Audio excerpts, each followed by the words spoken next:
ಸರ್ವರಿಗೂ ನ್ಯಾಯ ಎಂಬುದು ಭಾರತದ ಕಾನೂನು ಸೇವೆಗಳ ಧ್ಯೇಯವಾಗಿದೆ.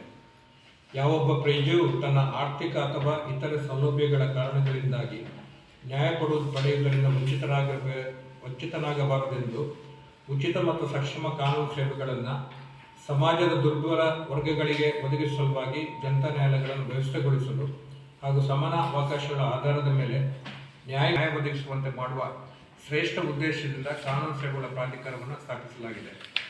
ಈಗಾಗಲೇ ನಿಮಗೆ ತಿಳಿದಿರುವಂತೆ ನೆಕ್ಸ್ಟ್ ಮಾರ್ಚ್ ತಿಂಗಳ 8ನೇ ತಾರೀಕಿಗೆ ನಾವು ಲೋಕ ಅದಾಲತನ್ನು ಹಮ್ಮಿಕೊಂಡಿದ್ದೇವೆ. ಕಳೆದ ಬಾರಿ ದಿನಾಂಕ 14/12/2024 ಲೋಕ ಅದಾಲತ್ನಲ್ಲಿ ನ್ಯಾಯಾಲಯಗಳಲ್ಲಿ ಬಾಕಿ ಇರುವಂಥ ಪ್ರಕರಣಗಳಲ್ಲಿ ಸುಮಾರು 9,942 ಪ್ರಕರಣಗಳು ತೀರ್ಮಾನವಾಗಿದೆ. ಅದರಲ್ಲಿ ಮುಖ್ಯವಾಗಿ 22 ದಾಂಪತ್ಯ ಪ್ರಕರಣಗಳು ಅಂದರೆ ಮ್ಯಾಟ್ರಿಮೋನಿ ಹೆಂಡತಿ ರಾಜಿ ಮಾಡಿಕೊಂಡು ತಮ್ಮ ವ್ಯಾಜ್ಯವನ್ನು ತೀರ್ಮಾನಿಸಿಕೊಂಡು ಹೋಗಿದ್ದಾರೆ.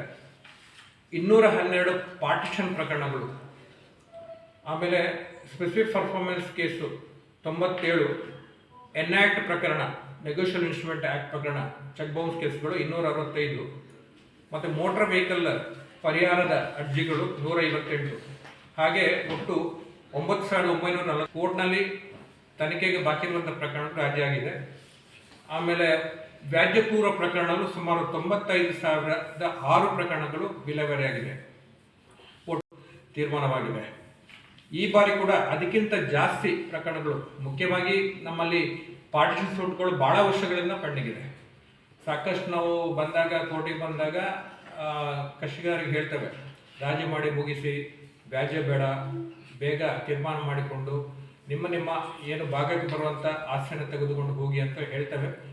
ಆದರೂ ಕೆಲವು ಸಲ ಅದು ಏನೋ ಒಂದು ಕಾನೂನು ಚೌಕಟ್ಟಿನಲ್ಲಿ ಅದು ಸಿಕ್ಕಾಕೊಳ್ತದೆ. ಅದಕ್ಕೆ ನಾವು ಹೆಚ್ಚು ಈ ಲೋಕ ಅದಾಲತ್ನಲ್ಲಿ ಆ ಪ್ರಕರಣಗಳು ಬೇಗ ಇತ್ಯರ್ಥವಾಗಲಿ, ಅವರ ಜೀವನದಲ್ಲಿ ಅವರಿಗೆ ಸಿಗುವಂಥ ಏನು ಹಕ್ಕುಗಳಿವೆಯೋ, ಅವು ಸಿಗುವಂಥ ಆಸ್ತಿಯಲ್ಲಿ ಪಾಲಿದೆಯೋ ಅದು ಸಿಗಲಿ ಅನ್ನೋವಂಥ ಉದ್ದೇಶದಿಂದ ನಾವು ಇದನ್ನು ಲೋಕ ಅದಾಲತ್ ಹಮ್ಮಿಕೊಂಡಿದ್ದೇವೆ. ಈ ಒಂದು ಲೋಕ ಅದಾಲತ್ ಭಾಗವಹಿಸಿ ತಮ್ಮ ವ್ಯಾಜ್ಯಗಳನ್ನು ಬಗೆಹರಿಸಬೇಕು ಅಂತೇಳಿ ಈ ಮೂಲಕ ನಿಮ್ಮ ಮಾಧ್ಯಮ ಮಿತ್ರರ ಮೂಲಕ ನಾವು ವಿನಂತಿ ಮಾಡಿಕೊಳ್ತೇವೆ.